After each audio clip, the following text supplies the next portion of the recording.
Chicago television stations, someone using sophisticated equipment managed to briefly and illegally override broadcast signals on WGN-TV and WTTW. Jack Connerty reports now that both incidents are under investigation. Even in a medium that is no stranger to bizarre moments, these were truly bizarre. Starting first on WGN-TV at 9:14 Sunday night during a sportscast. 12 quarters finally did.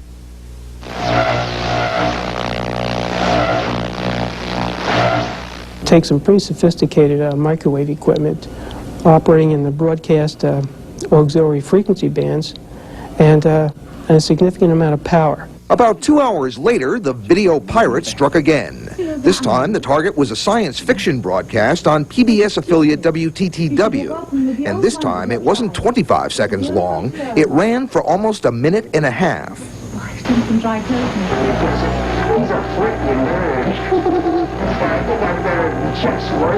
By this time, the pirate had managed to insert audio as well, along with a display of a marital aid and a portion of his or her anatomy.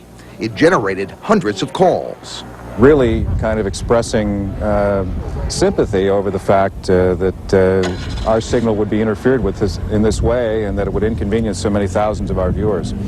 The incidents are now under investigation by the FCC and the FBI. But the odds, I'd say, if a guy continues to involve himself, either sporadically or continuously, it's very great that we will determine who it is. All early evidence points to someone with a broadcasting background.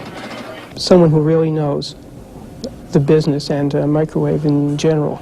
But the person in the Max Headroom disguise may not know how sophisticated officials can be in tracing this sort of thing. It leaves an electronic signature. And while it may have been a stunt, it is not treated as a joke. Chicago's video pirate could face a jail sentence and fines for his freelance exercise in public access. Jack Connerty, Fox 32 News. Jury deliberations tonight is trying to find out who's responsible for 2 acts of video piracy. Last night, someone broke into regular programming here on Channel 9 and on Chicago's public broadcasting station. As Larry Roderick reports, the first interruption took place during last night's 9 o'clock news. Sports anchor Dan Rowan had just started his Sunday night Bears report when the screen suddenly went black, then came back on with a new unruly presence. A man wearing a Max Headroom mask. We had been taken over by a video pirate for a short time, until technicians here changed microwave channels between the studio and the transmitter and knocked him off the air. And apparently somebody with some microwave equipment was able to interfere with our signal going to the Hancock transmitter. Now, this is not just anybody off the street. He has to have an electronic expertise of some level, right? Yes, he does. It takes very sophisticated equipment to do this at a significant power level. So this isn't something that just anyone would be able to accomplish. But Channel 9 wasn't alone in its Max Headroom appearance. There was even a longer episode on Channel 11, public broadcasting. Only way to learn. I'll get you a hot drink, miss.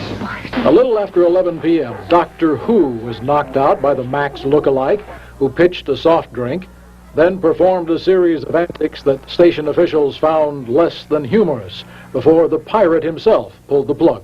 Fortunately, it was a self-destruct mechanism. It was beyond our control. We now have already implemented steps whereby we could take something like that off the air immediately if it were to occur again. It did, of its own volition, go off the air, as I say, after about a minute and a half. It annoyed some viewers. No, I just thought it would be just a slight mess-up, but that in the middle of the tape, it's going to be... We're going to have to tape over it. Angered others. Somebody wants to get attention, what do? They go break into a television broadcast. Just to get attention, like throwing a brick through your window, so to speak. Okay. It's not too bright, really. Well, some thought it was a lot of fun. So what did you think about the whole thing? Very, very funny. It may seem rather humorous, but there is more to it than that. For when this person is caught, he or she will face both civil and criminal penalties. It is very serious, and we'd like to inform anybody who's involved in this type of thing that it is serious and that we will take every step that we can to find out who is doing it. And once we have determined that, we will make sure that the full extent of the law is carried out. Meanwhile, Channel 9 engineers say they have taken steps to prevent further appearances of the mock Max. This is Larry Roderick, WGN News. Well, the FCC says last night's piracy was the first of its kind in Chicago. Another one is on tonight, this one for the video pirates who managed to scramble Chicago airwaves. The pirates interrupted WGN and WTTW programming with a show of their own. Our Mike Kirsch has more. Channel 11's Doctor Who was unexpectedly knocked off the TV screen last night by a broadcast pirate disguised as Max Headroom. The wacky and at times perverse TV surprise came shortly after 11 o'clock, lasting about a minute and a half. The same thing happened at WGN's 9 o'clock news broadcast earlier in the evening. Someone wants to get into your house, they can find a way to do that. And I guess likewise, if someone wants to interfere with your signal, they can find a way to do that. The FCC says the pirates were able to use stronger microwave signals to override the television signals which are transmitted from the Hancock and Sears towers.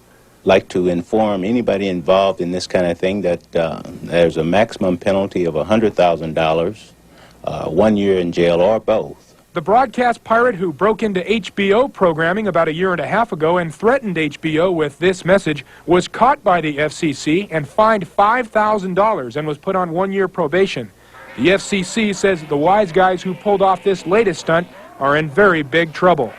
Mike Kirsch, the 10 o'clock news. The FCC says or warns that should the pirate... Video pirate who raided 2 television broadcasts last night first hit WGN. Its signal was jammed during the news in the middle of the Bears highlights. The pirate mimicked the Max Headroom character that you see on TV. It takes some pretty significant equipment, technical equipment, and some knowledge of broadcast frequencies, microwave frequencies, and a lot of power.